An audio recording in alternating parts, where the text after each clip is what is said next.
Dejana Najneger, želimo dobro jutro. Dobro jutro. In dobro jutro naši posebni gosti v tem studiu danes zjutraj. Z nami vodja kabineta župana Mestne občine Maribor, Eva Lozina. Eva, dobro jutro. Dobro jutro. Dobro jutro. Dobro jutro.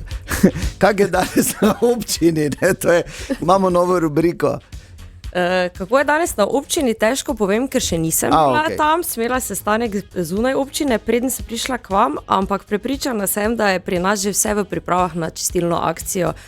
In predtem še na uro za mesto, ki bo ta petek, ob 8, ko pride župan, tako da zdaj ogrevamo. Na uro za mesto, pa tako. Tudi na sejo mestnega sveta, ki še imamo v četrtek, ampak mi se fokusiramo predvsem na dobre stvari in to je čistilna akcija. Res je, čistilna akcija, ki se je na nek način že začela to soboto, ko so bili v akciji potapljači in iz Drave potegnili spet en kup zohna, ne? Pa tudi WC školko. Ja, tako.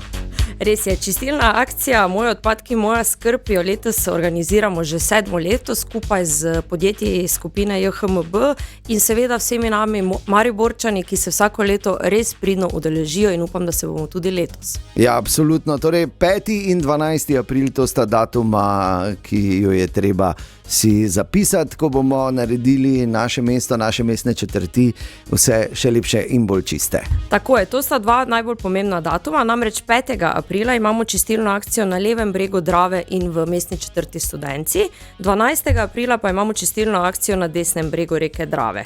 Seveda v primeru dobrega vremena, Če ne, malo prestavljamo, ampak tudi to smo že utečeni in nas ne bo presenetilo. Ja, absolutno. Zdaj na tej akciji se vedno zbere kar enih odpadkov, ne? Imamo kako statistiko mogoče?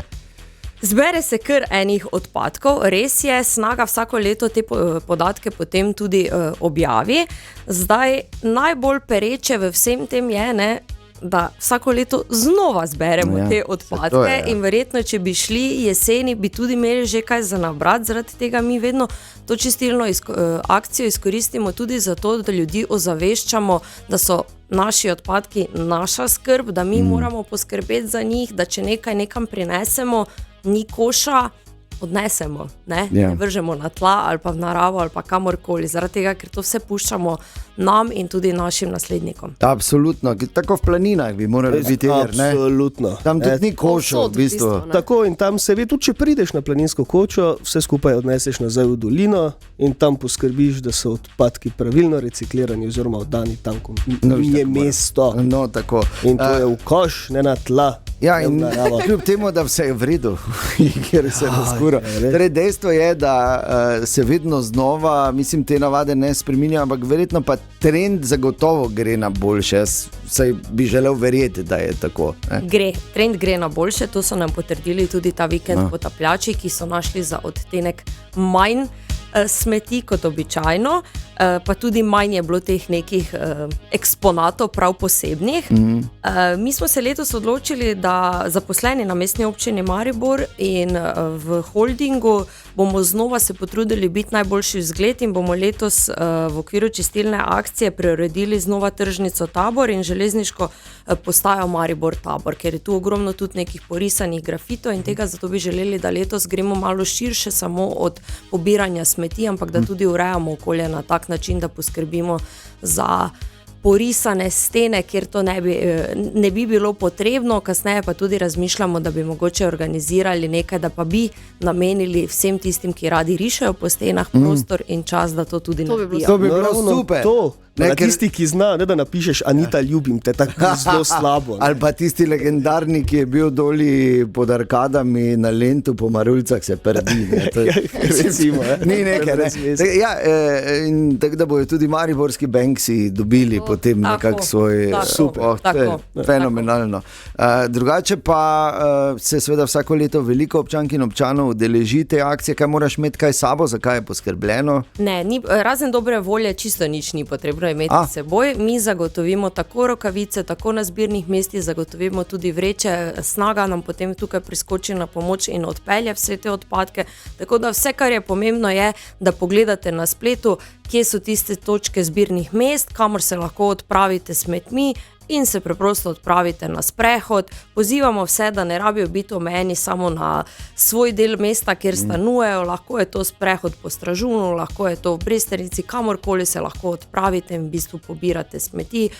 Izkoristite to za to, da naredite nekaj za svoje telo, pa tudi za okolje. Ja, ker zanimivo, v bistvu je to na nek način ena taka večjih skupinskih rekreacij naše mesto, ne? In tudi socialni moment ne smemo tu zapostaviti, nikoli ne veš, kje koga srečaš, beseda da besedo, veš, spoznaš koga zanimivega, karkoli, vse se lahko zgodi na teh naših čistilnih akcijah, kje pa dobimo vse informacije o zbirnih točkah in kar je še pomembno vedeti?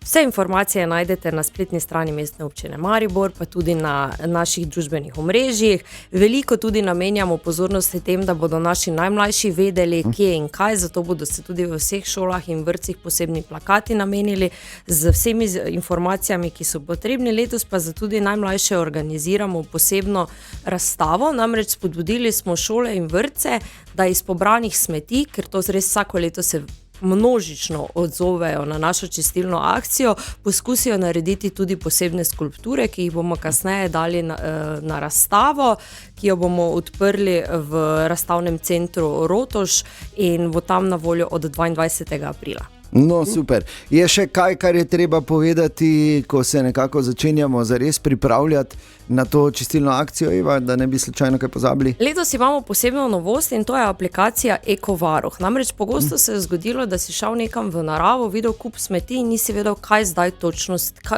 koga obvestiti, kaj narediti, kaj zdaj s temi smetmi. Zato je letos bila razvita aplikacija Ekovaruh, kjer v bistvu lahko prijaviš nezakonito odložene smeti, kasneje pa se potem tam sam spelje dalje postopek, da se vidi na čikavem zemljišču, katera inšpekcija je prestojna in da se potem te smeti v bistvu tudi razrešijo in pospravijo, odstranijo. Ja, sicer je tako, da ni lepo tožiti, samo kar se pa tega tiče, pa zagotovo. Ja, absolutno. Potem se pride pa reče, no, sej salonitne plošče sem pa tako zakopal. To upamo, da ne. No. To res upamo, da ne. Tukaj si bi res želeli, da ljudje razmišljajo aktivno, da proaktivno k temu tudi pristopijo, da res, ko nekaj takega vidijo, sporočijo, ker samo tako v bistvu lahko potem ali občinska inšpekcija, če je na našem prostoru občina naroči, če so na javni v državi, potem se pozove v bistvu inšpekcija za okolje. Predvsem pa tukaj tudi potem lahko prepoznamo, če so kakšni nevarni odpadki, tako si prej omenil, so nekaj plošče, ki upam, da jih ne zakopavajo. Ja, ne, seveda ne. Seveda ne. Naj ne bi, no, jaz pač ne daja ideji, no. Pa ne samo zato, ker mislim, da kar nekaj občin sofinancira oziroma subvencionira odvoz. Ti moraš samo doma pripraviti na eni paleti, obviti se skupaj s folijo, poklicati in poleni pridejo in to odpeljajo. Zastojn, ker občine plačajo. Tako da dajte se tega poslužiti. Je smeti zelo. Razmislite, prosim, naslednje leto, če boste rabili maskota ali pa enega v špici, ko naprej vleče za ekologijo, je to Matic Jeger več kot očitno. No, Matic, jaz verjamem, da se potem take midva 5. zagotovo srečava na čistilni akciji. Ja, se srečava seveda. V redu, imaš možnost tudi 12. Lahko zbiraš datum. Dobro, tako. 12. In pričakujemo fotke in največjo vrečo. Tako, in največjo vrečo. Dajte mi, Keson voza, ne? Ja, Eva, super, smo veseli, mi bomo seveda vse skozi še spominjali in opozarjali, da ne bi res kdo zamudil te priložnosti, da naredimo naše že tako čudovito mesto še lepše in bolj čisto. Najlepša hvala za vašo podporo in upam, da se res v čim večjem številu vidimo na čistilni akciji. Tako je.